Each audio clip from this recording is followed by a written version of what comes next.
जय हिंद। कैसे हैं साथियों आप सभी लोग। उम्मीद करता हूं मेरे भाई आप सभी स्वस्थ होंगे, मस्त होंगे और बेहतरीन, शानदार, जबरदस्त, जिंदाबाद तरीके से अपनी पढ़ाई कर रहे होंगे। तो मां भारती की संतानों, एक बार फिर से आप सभी का हार्दिक स्वागत है आपके अपने चहेते ऑनलाइन एजुकेशन प्लेटफॉर्म धर्मा इंस्टीट्यूशंस पर। साथियों, कैसे हैं आप सभी लोग। उम्मीद करता हूं मेरे भाई आपकी पढ़ाई भी अच्छी चल रही होगी, एकदम शानदार चल रही होगी। तो GK for all exams wig show the GK show operation GK में आपका स्वागत है। प्रैक्टिस सेट 01 जीके का ब्रह्मास्त्र। देखिए, बहुत दिनों से मेरी तबीयत सही नहीं चल रही है और मैं हिम्मत नहीं कर पा रहा, लेकिन हाँ, फिर भी आपके सामने आज कुछ बेहतरीन चीजें लेकर आया हूं। क्योंकि अगर साहस होना मेरे भाई तो कुछ भी कर सकते हैं। मैं अगर आपको अपनी दो लाइनें बताऊं, मुझे आज साहस की बात सुनकर अपनी दो लाइनें याद आ रही हैं। दशरथ मांझी जी का नाम सबने सुना होगा, दशरथ मांझी। तो दो लाइनें हैं मेरी कि जिस कार्य को करने में बड़ी बड़ी मशीनें तक थक जाती हैं, जिस कार्य को करने में बड़ी बड़ी मशीनें तक थक जाती हैं, और ये साहस और संकल्प की बात है साहब कि दशरथ मांझी से चट्टानें तक घबराती हैं। तो भैया जरा इधर देखो, क्योंकि हिम्मत हो, अगर कुछ करने का संकल्प ठान रखा है तो भाई कुछ भी आपके सामने नहीं आ सकता है, कुछ भी आपको रोक नहीं सकता है। जब जीके जीएस की बात कर रहे हैं यहां पर, तो मेरे भाई आपसे मैं जरा 5 से 7 मिनट आपके लूंगा, ठीक है। आपके लिए कुछ बताना है। जीके जीएस, जीके जीएस को जब हम पढ़ते हैं तो बेसिकली हम हिस्ट्री, जियोग्राफी, पॉलिटी, इकोनॉमिक्स, ठीक, इसके अलावा एक करंट अफेयर्स का भी सेक्शन देखते हैं, आर्ट एंड कल्चर, तमाम विषय हो जाते हैं, ठीक है। लेकिन यहां पर मैं आपके लिए एक बात बता दूं, और वो ये है मेरे भाई कि हो सकता है किसी किसी परीक्षा में आपसे ये पूछा जाए कि भैया पानीपत का पहला युद्ध कब हुआ, बैटल ऑफ पानीपत, ठीक है।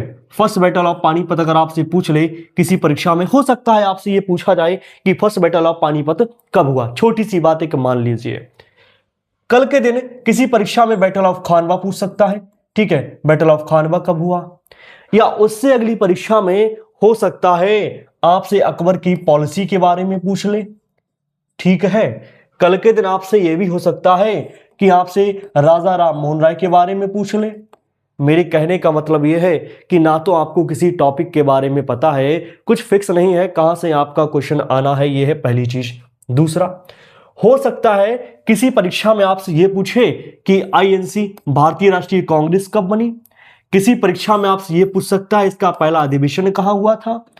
किसी परीक्षा में यह भी पूछ सकता है कि भैया इसके फाउंडर कौन थे। और किसी परीक्षा में यह भी पूछ सकता है कि इसके कुल अधिवेशन कितने हुए। मतलब लेवल भी फिक्स नहीं है। मेरी बात समझिए, ना टॉपिक फिक्स है ना लेवल फिक्स है, ठीक है। और आप पढ़ाई कर रहे हैं जीके जीएस की, ठीक है। तो मेरे कहने का सीधा सा मतलब यह है कि आप किसी परीक्षा को यह देखकर ना पढ़ें कि भैया हमारा वाला पेपर तो 10th पास के लिए आ रहा है। अरे मेरे भाई, इसका भी लेवल फिक्स नहीं है। कभी कभी अच्छे तगड़े क्वेश्चन रख देते हैं। यूपी ट्रिपल एससी पीईटी में क्वेश्चन आया था महात्मा गांधी जी के लंगोटी के बारे में, याद आया होगा आपके लिए, ठीक है ना। तो भैया कुछ यहां पर फिक्स नहीं है। जब चीजें फिक्स नहीं है तो उसी चीज का मैंने एक इलाज ढूंढा है, सबका मेरे भाई मैंने एक इलाज ढूंढा है। और वो इलाज क्या है मेरे भाई, सबका अपन एक इलाज करने आए हैं, ठीक है। और वो इलाज क्या है, वो इलाज है मेरे भाई ब्रह्मास्त्र प्रैक्टिस सेट, ठीक है। जब आप इसको करेंगे तो आपके सारे एग्जाम क्लियर होंगे, सारे लेवल क्लियर होंगे, कोई भी यहां पर टॉपिक नहीं छूटेगा, कोई भी लेवल की, ठीक है। किसी भी परीक्षा की आप बात करें, आप ध्यान रखें, आप किसी भी परीक्षा की बात करें, आप एसएससी की किसी परीक्षा की, मैं दावे के साथ कह रहा हूं मेरे भाई, ठीक है। आप सीजीएल से लेकर के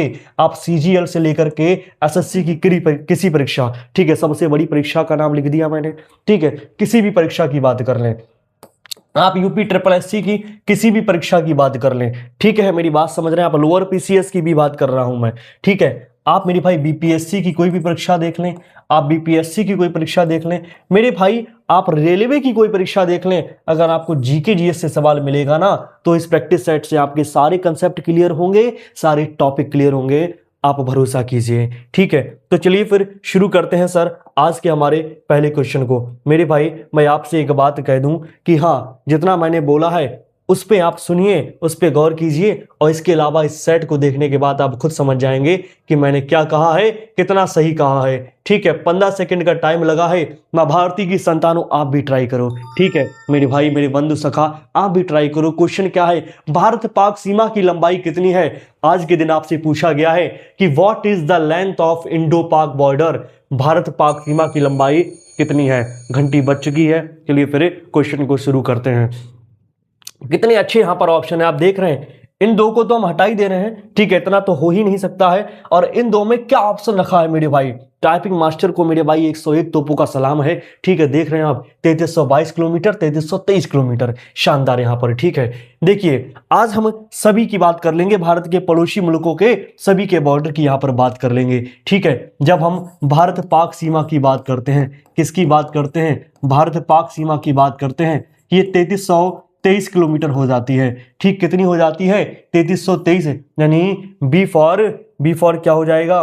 बी फॉर बाहुबली यहाँ पर का आंसर हो जाएगा। 3323 किलोमीटर आपका यहाँ पर क्या हो जाएगा? भारत पाक सीमा की लंबाई हो जाएगी।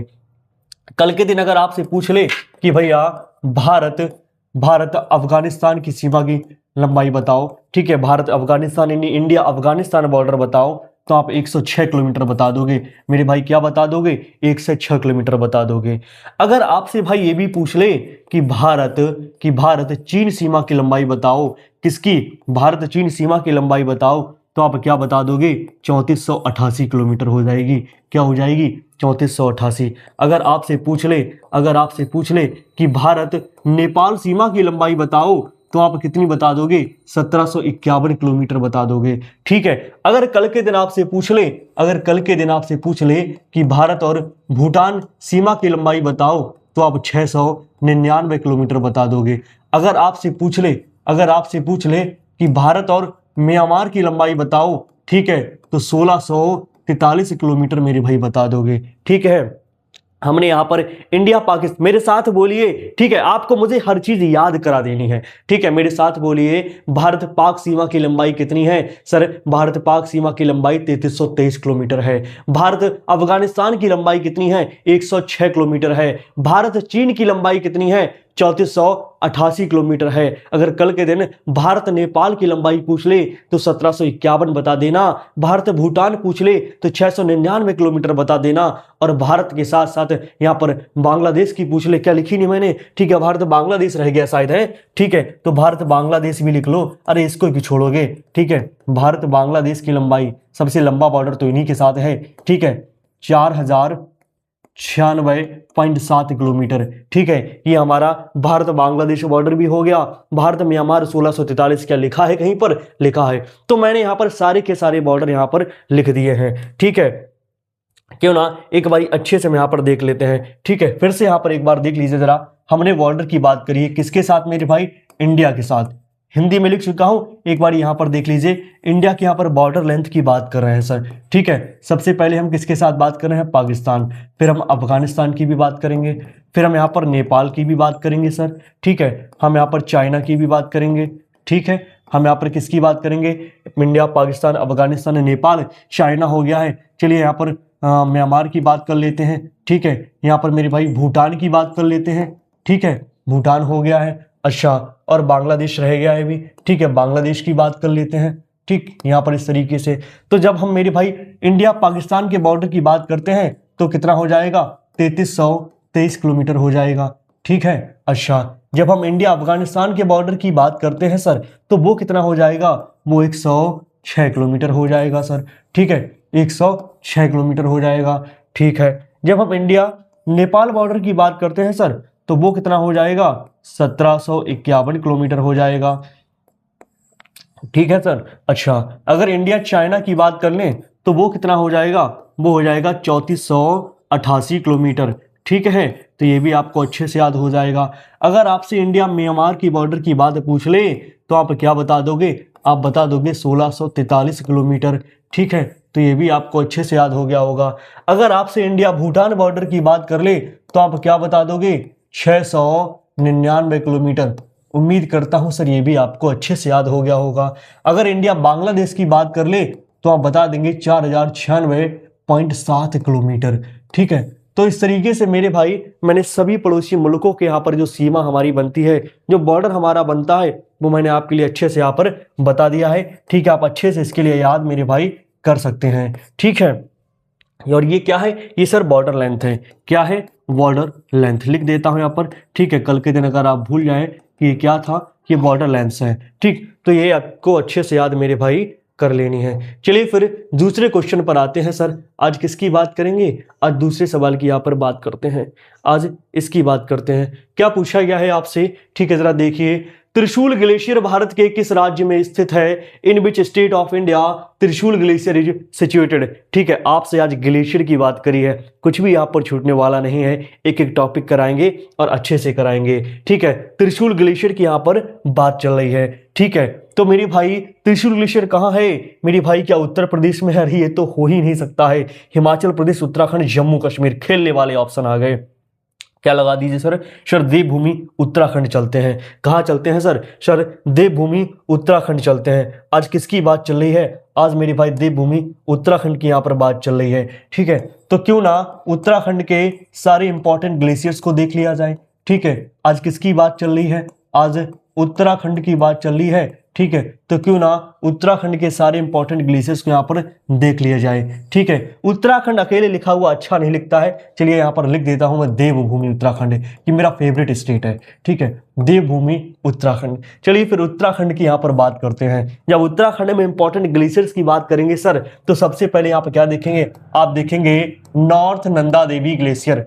क्या है sir, north Nanda Devi glacier. ठीक है, सबसे पहले हमने किसको पढ़ा, नॉर्थ नंदा देवी ग्लेशियर को पढ़ा। जब नॉर्थ नंदा देवी ग्लेशियर पढ़ा तो भैया साउथ नंदा देवी ग्लेशियर भी होगा ना। ठीक है, तो साउथ नंदा देवी ग्लेशियर ये आप अपने आप लिख सकते हैं, साउथ नंदा देवी ग्लेशियर। एक और ग्लेशियर आपको याद रखना है जिसका नाम है चोरावरी ग्लेशियर। क्या है, चोरावरी ग्लेशियर। ठीक है, ये भी आपको अच्छे से याद मेरे भाई कर लेना है। अगर कल के दिन आपसे पूछ ले गंगोत्री कहाँ है, गंगोत्री कहाँ है, तो आप बता देना कि सर गंगोत्री ग्लेशियर भी उत्तराखंड में ही तो है।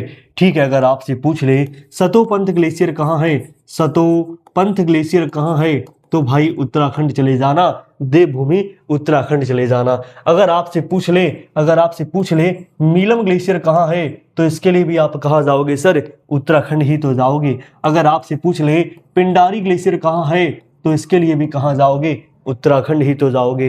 तो उत्तराखंड के जो भी इंपॉर्टेंट ग्लेशियर्स थे, आज किसकी बात करी है, आज ग्लेशियर्स की बात करी है, आज ग्लेशियर्स की बात करी है। तो आप इनको अच्छे से मेरे भाई याद कर सकते हैं, ये सारे उत्तराखंड के इंपॉर्टेंट ग्लेशियर्स यहाँ पर हो जाएंगे।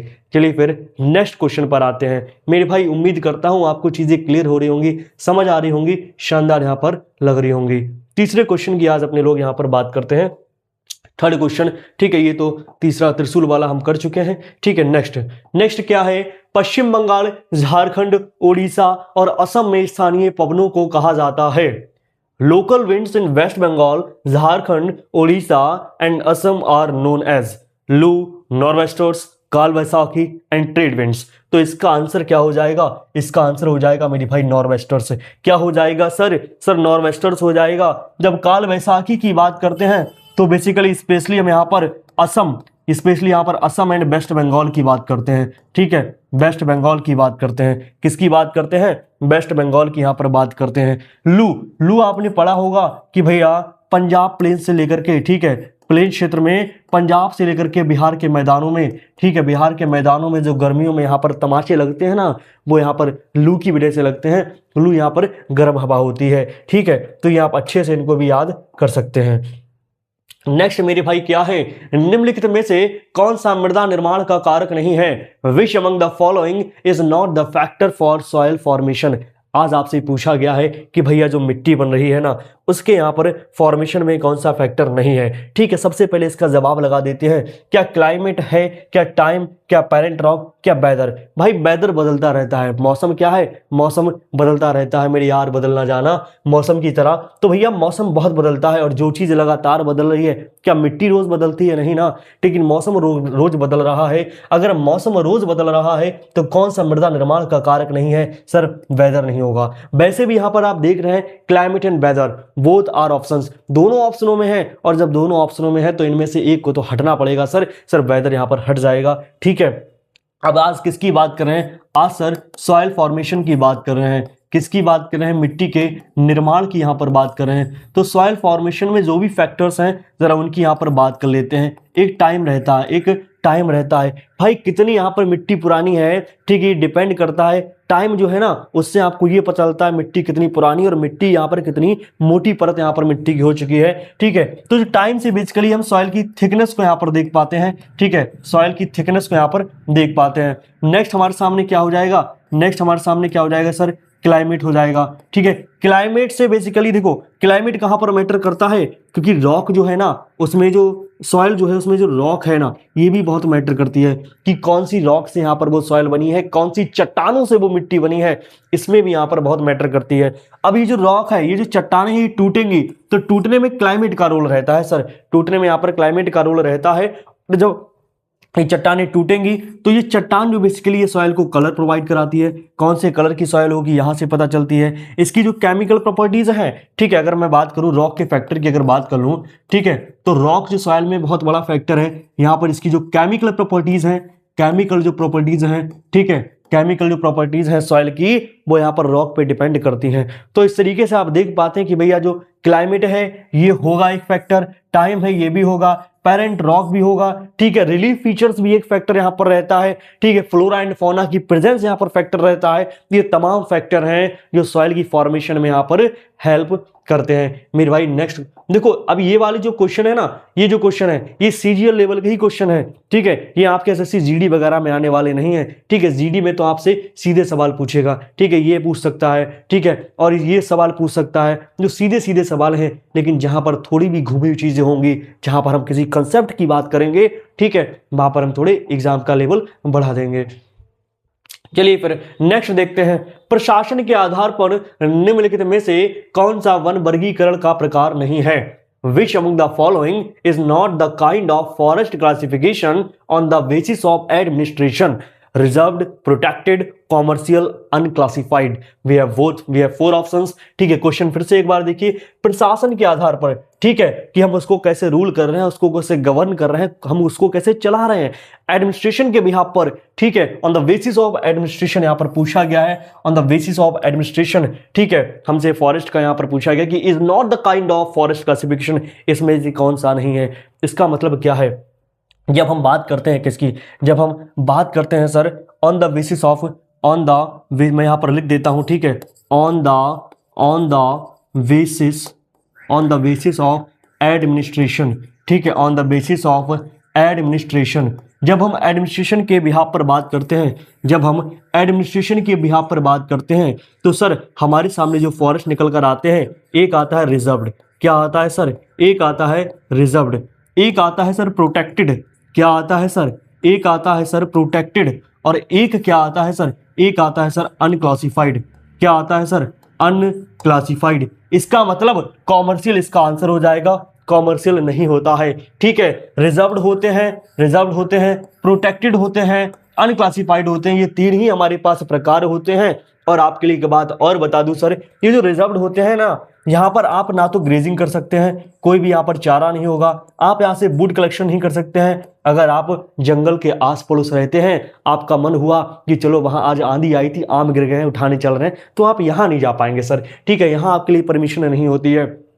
प्रोटेक्टेड में आपके लिए हल्की फुल्की ग्रेजिंग की, टिम्बर यानी वुड कलेक्शन की, लकड़ी, मतलब कुल मिलाकर थोड़ी बहुत यहाँ पर आने जाने की परमिशन होती है। And unclassified they are fully open, इसमें यहाँ पर कोई भी रोक टोक नहीं होती है। तो इस तरीके से आप देख पाते हैं कि भैया आपने on the basis of administration यानी प्रशासन के आधार पर जो यहाँ पर वन का वर्गीकरण किया है, उसमें रिजर्व्ड है, प्रोटेक्टेड है, क्लासिफाइड है। अच्छे से आपने इसको भी समझ लिया होगा। नेक्स्ट क्या है, जैव विविधता हॉटस्पॉट शब्द किसने गढ़ा? ठीक है, who coin the term biodiversity hotspot. आप देखिए ना सर, क्वेश्चनों का लेवल देखिए आप, कितना अच्छा यहाँ पर ये प्रैक्टिस सेट है, ठीक है। मैंने हर चीज यहाँ पर रखी है और हर तरीके का क्वेश्चन आपके सामने यहाँ पर रखा है। और हाँ, एक बात और बता दूं, इसकी पीडीएफ के लिए आप इस नंबर पे चाहे तो मैसेज कर सकते हैं, और इसके अलावा हमारे टेलीग्राम ग्रुप से आप जुड़ सकते हैं। Who coin the term biodiversity hotspot, आज इसकी बात चली है। ठीक है, मैं आपको सबसे पहले बहुत आसान शब्दों में बता देता हूं कि नॉर्मन मायर, ठीक है, इन्होंने ये शब्द दिया है। ठीक है, नॉर्मन मायर की बात है और 1988 की ये बात है। कब की बात है? 1988 की मेरे भाई बात है, जब इन्होंने एक बायोडायवर्सिटी हॉटस्पॉट शब्द यहां पर दिया है। अच्छा, आज किसकी बात चल रही है सर? बायोडायवर्सिटी हॉटस्पॉट की बात चल रही है। क्यों ना अच्छे से इसको समझा जाए। अरे तैयार है क्या? अरे मेरे भाई तैयार है क्या? ठीक है, किसकी बात चल रही है? Biodiversity, biodiversity hotspot, biodiversity hotspots. आज के बाद यहां से आपका क्वेश्चन गलत नहीं होगा सर। ठीक है, बायोडायवर्सिटी हॉटस्पॉट, आज इसकी बात चल रही है। सबसे पहले हमने किसको देखा? सबसे पहले हमने देखा कि भैया ये शब्द किसने दिया, तो ये शब्द दिया है सर नॉर्मन मायर ने। ठीक है, और ये कब की बात है सर? ये बात है सर 1988 की, 1988 की ये बात है। नॉर्मन मायर ने ये शब्द दिया है। अच्छा, बायोडायवर्सिटी हॉटस्पॉट, ठीक है, पहले मेरे भाई 35 थे, अब टोटल 36 हो चुके हैं। ठीक है, 36 बायोडायवर्सिटी हॉटस्पॉट यहां पर हो चुके हैं पूरी दुनिया में। ठीक है, कितने मेरे भाई? 36 बायोडायवर्सिटी हॉटस्पॉट्स। बायोडायवर्सिटी हॉटस्पॉट कितने हो गए हैं सर? बायोडायवर्सिटी हॉटस्पॉट्स मेरे भाई 36 हो गए हैं। उसमें से 4 इंडिया में है। ठीक है, इंडिया में कितने हैं? 4 मेरे भाई इंडिया में है। हमारे भारत में कितने हैं? हमारे भारत में 4 बायोडायवर्सिटी हॉटस्पॉट हैं। 4 बायोडायवर्सिटी हॉटस्पॉट मेरे भाई इंडिया में पड़ते हैं। कौन कौन से हैं? जरा चारों के नाम देख लें एक बार। तैयार है क्या? ठीक है, तो तैयार है तो देखिए ना, ईस्टर्न हिमालयाज। ठीक है, क्या है मेरे भाई? एक बार 1 मिनट जरा रुकिए। ठीक है, क्या है? ईस्टर्न हिमालयाज। सबसे पहले क्या लिखते हैं? सबसे पहले लिखते हैं ईस्टर्न हिमालयाज, ईस्टर्न हिमालयाज। एक तो ये हो जाएगा, एक हो जाएगा वेस्टर्न घाट्स। क्या हो जाएगा? वेस्टर्न घाट्स। ठीक है, 4 बायोडायवर्सिटी हॉटस्पॉट है भारत में। एक ईस्टर्न हिमालयाज, एक वेस्टर्न घाट हो जाएगा, एक क्या हो जाएगा? एक हो जाएगा इंडो बर्मा पूर्वांचल हिल्स। एक क्या हो जाएगा? इंडो बर्मा, जिसको पूर्वांचल हिल्स भी कहते हैं सर। एक मेरे भाई ये हो जाएगा। ठीक है, और एक क्या हो जाएगा सर? एक हमारा हो जाएगा सुंडालैंड। ठीक है, सुंडालैंड यानी जो निकोबार में पड़ता है, यानी जो निकोबार में पड़ता है। ठीक है, 4 बायोडायवर्सिटी हॉटस्पॉट क्षेत्र भारत में है। चारों के नाम आपके सामने आ चुके हैं सर, आप अच्छे से देख सकते हैं। ठीक है, वेस्टर्न घाट्स, ठीक है, eastern Himalayas, Indo Burma Purvanchal hills, Sundaland, Nicobar. ठीक है, तो हमने देखा बायोडायवर्सिटी हॉटस्पॉट के बारे में। नॉर्मन मायर ने ये शब्द दिया, 1988 की ये बात है। टोटल 36 बायोडायवर्सिटी हॉटस्पॉट दुनिया में है, जिसमें से 4 भारत में है, eastern Himalayas, western Ghats, Indo Burma Purvanchal hills and Sundaland, Nicobar. एक तो कहानी ये हो गई जो आपके सामने मुझे रखनी थी। ठीक है, नेक्स्ट, अरे भाई आप समझिए ना, मैंने आपसे जो वादा किया है ना कि भाई अर्थ से यहाँ पर बिल्कुल जीरो से हीरो तक की तरफ चलेंगे। ठीक है, तो यहाँ पर क्या है? नेक्स्ट हम देखते हैं बायोडायवर्सिटी हॉटस्पॉट के अलावा एक शब्द क्या है? एक शब्द है बायोडायवर्सिटी। कल के दिन अगर आपसे पूछ लिया जाए कि who gave the word biodiversity, biodiversity शब्द किसने दिया, ठीक है, जरा उसकी भी तो चर्चा कर लें। ठीक है, एक बात है, एक बात क्या है? एक शब्द था बायोलॉजिकल। ठीक है, क्या है? Biological diversity. क्या शब्द था? Biological diversity. बेसिकली ये 1968 की बात है, 1968 की बात है, जब रेमंड ने ठीक है, रेमंड ने एक शब्द दिया बायोलॉजिकल डाइवर्सिटी अपनी पुस्तक a different kind of country में। ठीक है, उनकी एक बुक थी a different kind of country, a different kind of country. और जब इन्होंने इस पुस्तक में क्या नाम दिया? उन्होंने इस पुस्तक में नाम दिया बायोलॉजिकल डाइवर्सिटी। ठीक है, नेक्स्ट आगे बढ़ते हैं। 1985 में, ठीक है, किसकी बात है सर? ये बात है 1985 की, और 1985 में शब्द हमारे पास निकल कर आता है बायोडायवर्सिटी। क्या शब्द निकल कर आता है सर? बायोडायवर्सिटी शब्द निकल कर आता है। और ये शब्द किसने दिया? ये शब्द दिया WG रोजन। ठीक है, वॉल्टर जी रोजन ने ये शब्द दिया है। ठीक है, और ये 1985 की बात है। कब की बात है सर? ये 1985 की बात है। इन्होंने ये शब्द दिया WG रोजन। तो अगर आपसे पूछ लिया जाए कि बायोडायवर्सिटी शब्द किसने दिया, तो WG रोजन ने दिया। इन्होंने इसको लोकप्रिय बनाया। ठीक है, और जब बिल्कुल फेमस होने की बात कर रहे हैं, ठीक है, तो 1988 की ये बात है, 1988 की ये बात है। ठीक है, एडवर्ड ओ विल्सन, एडवर्ड ओ विल्सन। ठीक है, इन्होंने तो मेरे भाई पुस्तक ही लिख डाली इस ईयर में बायोडायवर्सिटी नाम से। किस नाम से? बायोडायवर्सिटी, बायोडायवर्सिटी नाम से। और मेरे भाई इन्हीं को क्या कहा जाता है? कहाँ गए ये हैं, इनको क्या कहा जाता है? इनको कहा जाता है फादर ऑफ बायोडायवर्सिटी। क्या कहा जाता है सर? Father of biodiversity. तो मेरे भाई आप देख पा रहे हैं ना कि किस तरीके से मैंने आपको चीजों को बहुत बेहतरीन तरीके से यहाँ पर करा दिया है। आपको अगर बायोलॉजिकल डाइवर्सिटी हो तब भी आप कर पाएंगे, बायोडाइवर्सिटी हो तब भी आप कर पाएंगे, बायोडाइवर्सिटी हॉटस्पॉट हो ना तब भी आप यहां पर कर पाएंगे। ठीक है, तो मेरी भाई चीजें अच्छी लगी हो लाइक कीजिए, शेयर कीजिए, ठीक है, कमेंट भी कीजिए और मेरे भाई यहां पर जुड़े रहिए। परिवार में नए तो सब्सक्राइब कीजिए। चलिए फिर आगे बढ़ते हैं। मेरे भाई मैंने आपसे जो वादा किया ना, कुछ भी छूटेगा नहीं, बहुत शानदार तरीके से हम लोग यहां पर चीजों को करने वाले हैं।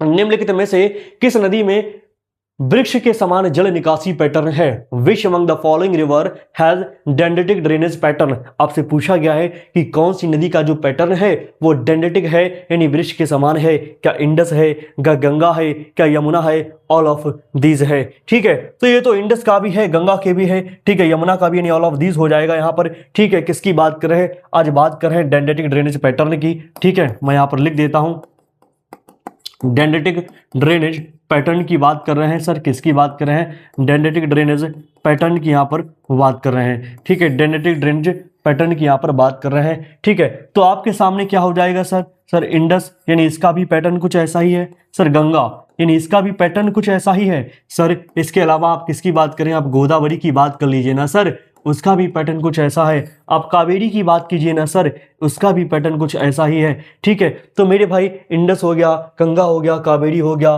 गोदावरी है, महानदी है। ठीक है, इन सबके पैटर्न में क्या कुछ ऐसा ही यहाँ पर देखने के लिए मिल रहा है।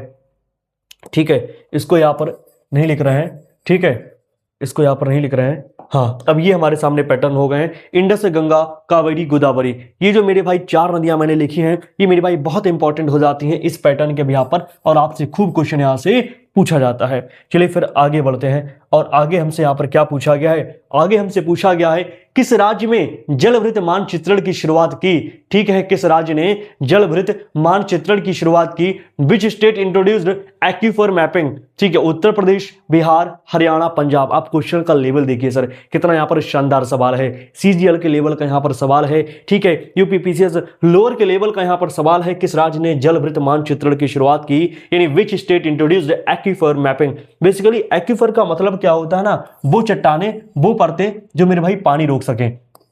ठीक है, तो यहां पर इसका संबंध किससे है? यहां पर इसका संबंध भूजल से है, यानी ग्राउंड वाटर से है। किससे संबंध है मेरे भाई? यानी ग्राउंड वाटर से है। तो ग्राउंड वाटर के मैनेजमेंट के लिए, ठीक है, ग्राउंड वाटर के मैनेजमेंट की यहां पर बात चल रही है। हम आज बात कर लेते हैं किसकी? हम आज बात कर लेते हैं national project on aquifer mapping. ठीक है, national project on aquifer mapping, आज इसकी बात कर लेते हैं। National project on aquifer mapping, आज मेरे भाई इसकी यहां पर बात कर लेते हैं। 2012 में ये मिनिस्ट्री ऑफ वाटर रिसोर्सेज द्वारा, ठीक है, जिसका नाम अब जल शक्ति मंत्रालय है, ठीक है, ministry of water resources, ministry of water resources के द्वारा इसकी शुरुआत होती है मेरे भाई। ठीक है, अच्छा किसके लिए है? Management of ground water. ठीक है, मैनेजमेंट ऑफ ग्राउंड वाटर। ठीक है, दिख रहा है साफ साफ, इसी की यहां पर बात कर रहे हैं। ठीक है, इसके फर्स्ट पेज में हमने किसको देखा? फर्स्ट पेज में यहां पर लिख देता हूं मेरे भाई। ठीक है, यहां पर लिख देते हैं कि फर्स्ट पेज में कौन कौन से यहां पर स्टेट हैं, उसकी यहां पर शुरुआत कहां से इसकी शुरुआत होती है जी। फर्स्ट फेज, ठीक है, फर्स्ट फेज में इसके जो स्टेट हैं वो कौन कौन से हैं? सर आंध्र प्रदेश है, ठीक है, आंध्रा है, गुजरात, सर गुजरात है, सर तमिलनाडु है, एंड तेलंगाना। ठीक है सर, तो यहां पर आप देख पा रहे हैं कि national project on aquifer mapping 2012 में शुरुआत होती है, मिनिस्ट्री ऑफ वाटर रिसोर्स के द्वारा शुरुआत होती है, मैनेजमेंट ऑफ ग्राउंड वाटर के लिए शुरुआत होती है। फर्स्ट बेच में आंध्र, गुजरात, तमिलनाडु, तेलंगाना की बात होती है, लेकिन इसका इंट्रोडक्शन तो मेरे भाई हरियाणा ने किया था। किसका किया था सर? सर हरियाणा ने किया, तो इसका जवाब क्या हो जाएगा सर? सर हरियाणा हो जाएगा। तो मेरे भाई उम्मीद करता हूं ये भी आपको क्लियर हो गया होगा। नेक्स्ट आगे बढ़ते हैं। दामोदर घाटी निगम की स्थापना किस वर्ष हुई थी? Damodar valley corporation was established in which year? Basically यहां पर दो डेट आपके लिए देखने के लिए मिलती हैं।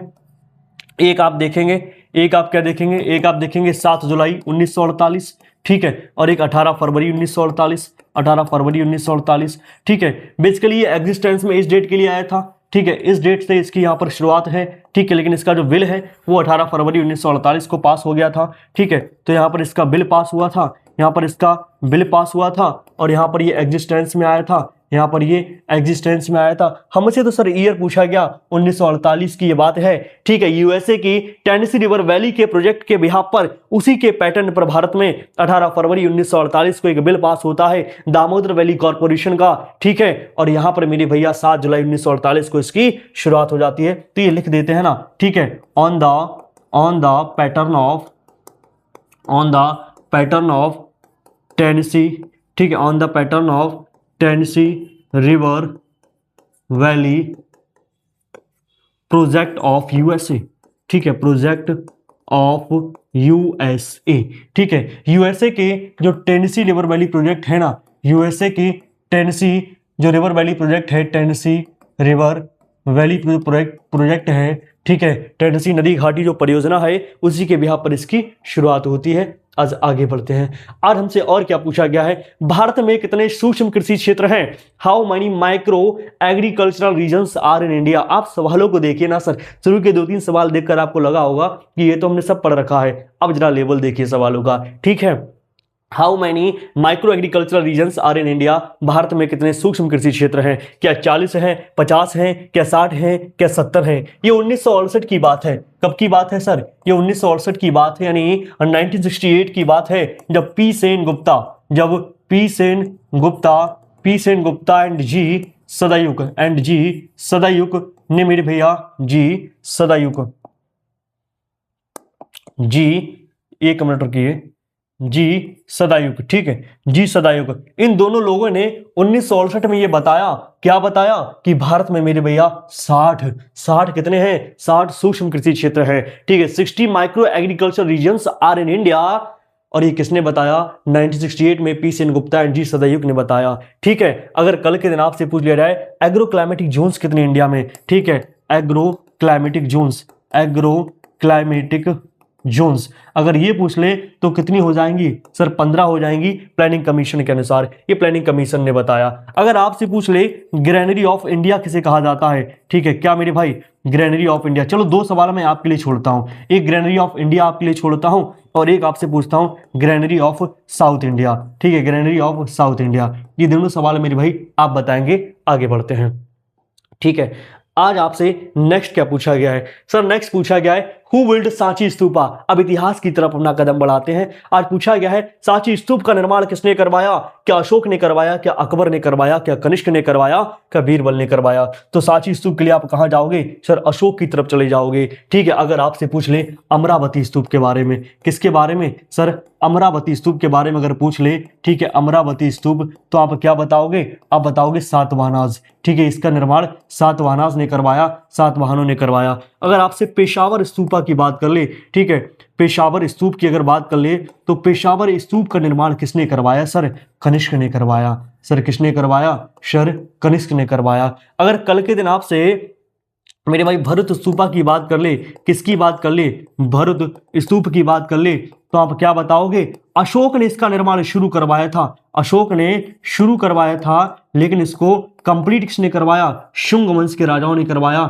ठीक है, इन्होंने इसके लिए मतलब जो है कंप्लीट करवाया है, ठीक है। ये भी आप अच्छे से मेरे भाई याद कर सकते हैं। नेक्स्ट अगर आपसे क्या पूछ ले, नेक्स्ट अगर आपसे पूछ ले सारनाथ स्तूप की बात कर ले, किसकी बात कर ले, आज अगर सारनाथ स्तूप की बात कर ले और ये भी अगर आपसे पूछा जाए तो आप क्या बताओगे, अशोक ने शुरू करवाया, बिल्कुल सेम, लेकिन यहाँ पर खत्म गुप्ताओं ने करवाया था, इसके लिए कंप्लीट किसने करवाया, गुप्त वंश के राजाओं ने इसके लिए मेरे भाई कंप्लीट करवाया था। ये भी आप अच्छे से याद कर सकते हैं। भाई देखो चीजें अगर अच्छी लग रही हो, शानदार कर रही हो, तो लाइक में कंजूसी मत कीजिएगा, ना शेयर में ना कमेंट में, ठीक है। आगे बढ़ते हैं।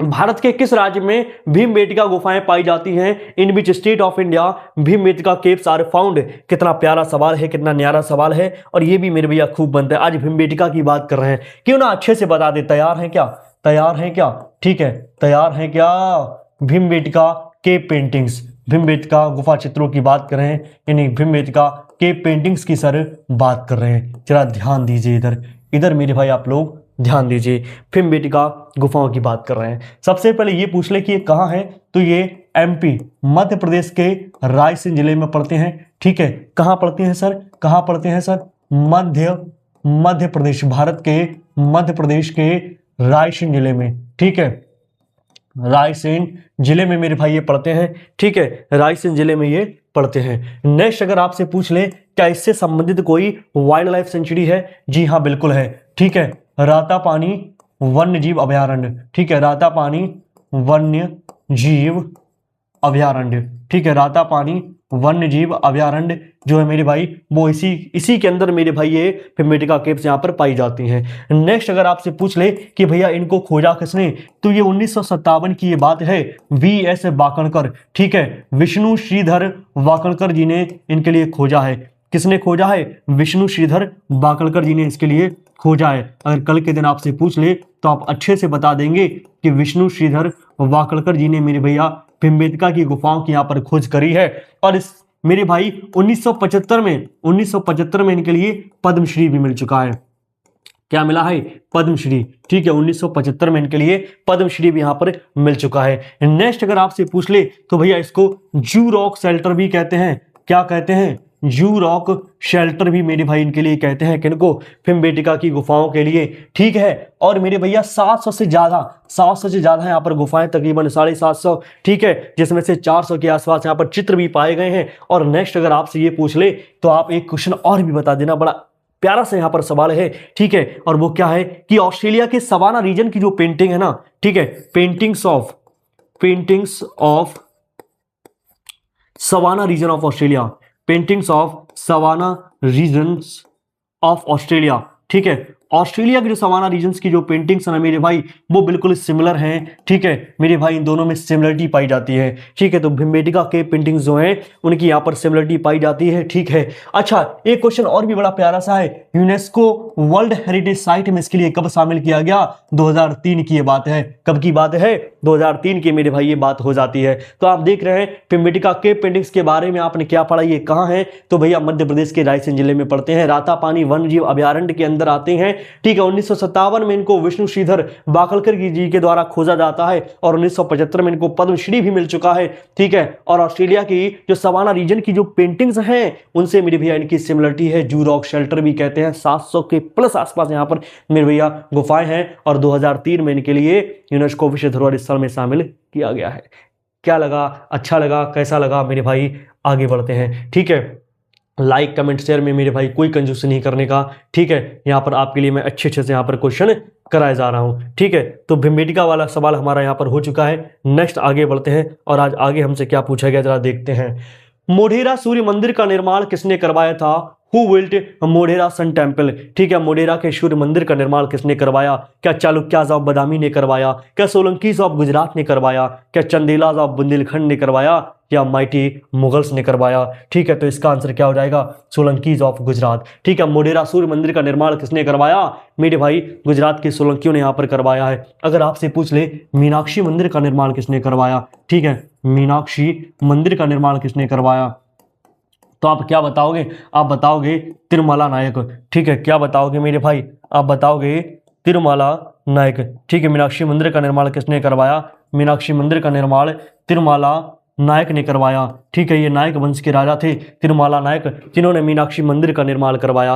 अगर कल के दिन आपसे पूछ ले सन मंदिर यानी सूर्य मंदिर कहाँ का, सन टेम्पल कोणार्क। ठीक है, सन टेम्पल कोणार्क की अगर बात करें, सूर्य मंदिर कोणार्क के सूर्य मंदिर की बात करें तो नरसिम्हा फर्स्ट की बात है। ठीक है, नरसिम्हा फर्स्ट की बात है जिन्होंने इसका निर्माण करवाया।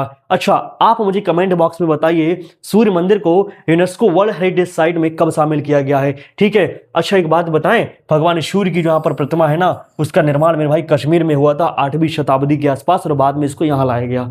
ठीक है, ये भी मैंने आपके लिए बता दिया। चलिए फिर मीनाक्षी मंदिर हो गया है, सन टेम्पल हो गया है, ठीक है, आगे बढ़ते हैं। यहाँ पर जो भी यहाँ पर अच्छे अच्छे सवाल और क्या पूछा गया है, हु बिल्ट मीनाक्षी टेम्पल, अगला सवाल ही यही आ गया है मेरे भाई। ठीक है, तो तिरुमाला नायक इसका आंसर हो जाएगा। ठीक है, अच्छा आगे बढ़ते हैं और नेक्स्ट हमसे क्या पूछा गया आज का हमारा आखिरी प्रश्न, हु बिल्ट हजारा टेम्पल। ठीक है, तो इसका आंसर क्या हो जाएगा, कृष्णदेवराय हो जाएगा, जिन्होंने मेरे भाई विट्ठल स्वामी टेम्पल का भी निर्माण करवाया है। ठीक है, अगर आपसे पूछे कि विट्ठल स्वामी जो टेम्पल है उसका निर्माण किसने करवाया, तो विट्ठल स्वामी टेम्पल का निर्माण भी किसने करवाया, कृष्णदेवराय ने ही मेरे भाई यहाँ पर करवाया। मेरे ख्याल से ये आखिरी सवाल होगा हमारा आज का। ठीक है, तो मेरे भाई अगर चीजें अच्छी लगी हो तो लाइक कीजिए, शेयर कीजिए, कमेंट कीजिए, और परिवार में अगर नए हैं ना तो जुड़ जाइए, सब्सक्राइब कर लीजिए। ठीक है, सब्सक्राइब कर लीजिए, और इसकी पीडीएफ के लिए हमारे टेलीग्राम ग्रुप पर जुड़ जाइए, या फिर हमारे कॉन्टैक्ट नंबर से भी आप हमारे साथ जुड़ सकते हैं। नंबर आपके लिए मेरे भाई पता है, और ना पता हो तो यहाँ पर आप देख सकते हैं, नीचे आपकी स्क्रीन पर आ रहा है।